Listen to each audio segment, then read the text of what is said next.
So next paragraph, students. On the eve of independence, India had before it two models of modern development: the liberal capitalist model, as in much of Europe and the US, and the socialist model, as in the USSR. So ইয়াত কৈছে যে স্বাধীনতাৰ সময়ত আমাৰ ভাৰতবৰ্ষৰ সন্মুখত modern ডেভেলপমেণ্টৰ দুটা আৰ্হি আছিল।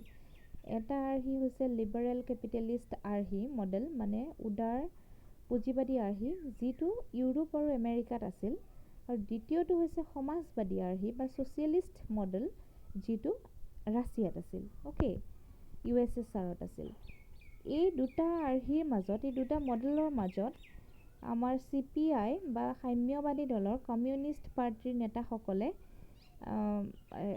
সোভিয়েট আৰ্হিৰ দ্বাৰাহে গভীৰভাৱে প্ৰভাৱিত, ডিপলি তেওঁলোকে ইমপ্ৰেছড হৈছিল by the Soviet model of development. Soviet model of development কোনটো আছিলে? সমাজবাদী আৰ্হি। সেই সমাজবাদী আৰ্হিটোৰ দ্বাৰাহে তেওঁলোক প্ৰভাৱিত হৈছিল। Not only the leaders of CPI লিডাৰসকলেই নহয়, কমিউনিষ্ট পাৰ্টি অফ ইণ্ডিয়াৰ লিডাৰসকলেই নহয়, তাৰোপৰি ইয়াৰ বাহিৰেও apart from them some leaders of the Socialist Party and also the leaders like Nehru within the Congress Party. Congress party, নেহৰুৰ দৰে কেইজনমান নেতাই আৰু সমাজবাদী দলেও এই সোভিয়েট ৰাছিয়াৰ যিটো ছ'চিয়েলিষ্ট আৰ্হি, ছ'চিয়েলিষ্ট মডেল বা সমাজবাদী আৰ্হি, সেইটোহে কি কৰিছিল? ছাপোৰ্ট কৰিছিল। আমেৰিকাৰ যিটো পুঁজিবাদী আৰ্হি, কেপিটেলিষ্ট আৰ্হি, আমেৰিকাৰ কেপিটেলিষ্ট আৰ্হিটো অতি কম সংখ্যক মানুহেহে ছাপোৰ্ট কৰিছিল। Very few supporters of the Indian style of capitalist development were there, okay. চ' স্বাধীনতা আন্দোলনৰ সময়ত বিকাশ লাভ কৰা বিস্তৃত ঐক্যমন্ত্ৰই ইয়াৰ দ্বাৰা প্ৰতিফলিত হয়। জাতীয়তাবাদী নেতাসকলে মত প্ৰকাশ কৰিছিল যে স্বাধীন ভাৰতৰ চৰকাৰে অৰ্থনৈতিক ক্ষেত্ৰত কৰিবলগীয়া বিচাৰ বিবেচনা ঔপনিৱেশিক চৰকাৰৰ সংকীৰ্ণভাৱে নিৰ্ধাৰণ কৰা বাণিজ্যিক কাৰ্যতকৈ বেলেগ হ'ব লাগিব। যেতিয়া জাতীয়তাবাদী নেতাসকলে মানে ফ্ৰীডম ফাইটাৰ্ছবিলাকে, যিবিলাক নেশ্যনেলিষ্ট লিডাৰবিলাকে, তেওঁলোকে মত প্ৰকাশ কৰিছিল, তেওঁলোকে অপিনিয়ন দিছিল যে দে এক্সপ্ৰেছ দেয়াৰ অপিনিয়ন ডেট স্বাধীন ভাৰতৰ চৰকাৰ যিটো গভমেণ্ট ফৰ্ম হ'ব, ইণ্ডিপেণ্ডেঞ্চ ইণ্ডিয়াৰ যিটো গভমেণ্ট, তেওঁলোকে অৰ্থনৈতিক ক্ষেত্ৰত যিবোৰ ডিচিশ্যনছ ল'ব, সেইবোৰ ঔপনিৱেশিক চৰকাৰ মানে ব্ৰিটিছ চৰকাৰে সংকীৰ্ণভাৱে যিটো মানে যিবিলাক কৰিছিল, বিচাৰ বিবেচনা কৰিছিল, সেইবোৰতকৈ কমপ্লিট ডিফাৰেণ্ট হ'ব লাগিব।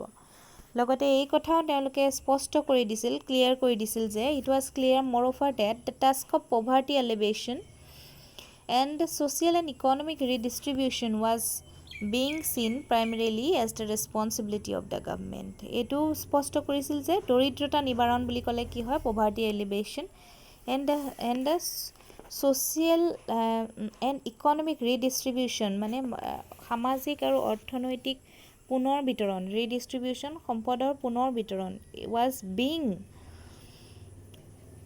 seen primarily as the responsibility of the government. এইটো পুনৰ বিতৰণ কাৰ্যটো প্ৰাথমিক দায়িত্ব হিচাপে কাক গণ্য কৰা হৈছিল? চৰকাৰক। এইটো যাতে আমেৰিকাৰ কেপিটেলিষ্ট ছ'চাইটিৰ নিচিনা পুঁজিবাদীবিলাকৰ হাতত ন্যস্ত কৰা নহয়, এইটো চৰকাৰৰ দায়িত্ব যে অৰ্থনৈতিক আৰু সামাজিক যিটো ক্ষেত্ৰ বা সম্পদ, সেইবোৰ কেনেকৈ সমবিতৰণ কৰিব পৰা যায়। আৰু এই বস্তুটোক লৈ, এইটো ৰিডিষ্ট্ৰিবিউশ্যনটোক লৈ, এইটো ডিচিশ্যনক লৈ বা এইটো মতামতক লৈ বিভিন্ন ধৰণৰ বিতৰ্কৰ সৃষ্টি হৈছিল।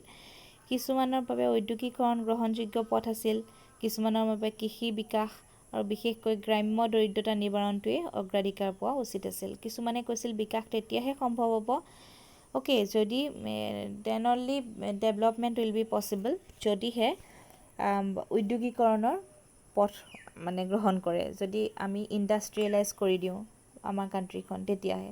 আকৌ কিছুমানে কৈছিল ফৰ আদাৰ্ছবিলাকে কৈছিল যে কৃষিৰ যদি বিকাশ হয়, এগ্ৰিকালচাৰেল ডেভেলপমেণ্ট যদি হয়, তেতিয়া আমাৰ দেশখন এনেই ডেভেলপড হৈ যাব, কাৰণ আমি হৈছে এগ্ৰিকালচাৰেল কাণ্ট্ৰি। এগ্ৰিকালচাৰৰ যদি যিমানেই বিকাশ হ'ব, সিমানেই দেশখনৰ বিকাশ হ'ব। আকৌ কিছুমানৰ মতে গ্ৰাম্য দৰিদ্ৰতা, যিটো আমাৰ গাঁৱলীয়া জেগাৰ যিটো দৰিদ্ৰতা, মানে পভাৰ্টি, ভিলেজ পভাৰ্টি, এইটো যদি এলিভেশ্যন কৰিব পাৰে, ৰুৰেল পভাৰ্টি যদি নাইকিয়া কৰিব পাৰে, তেতিয়াহে আমাৰ দেশখন ডেভেলপ হ'ব। অ'কে চ' এইখিনিলৈকে ডেভেলপমেণ্টৰ অৰ্থই থাকি গ'ল তোমালোকে হয়তো বুজিছা নেক্সট ক্লাছত আমি পৰিকল্পনা হোৱাট ইজ পৰিকল্পনা হোৱাট ইজ প্লেনিং বা পৰিকল্পনানো কি সেই বিষয়ে আলোচনা কৰিম থেংক ইউ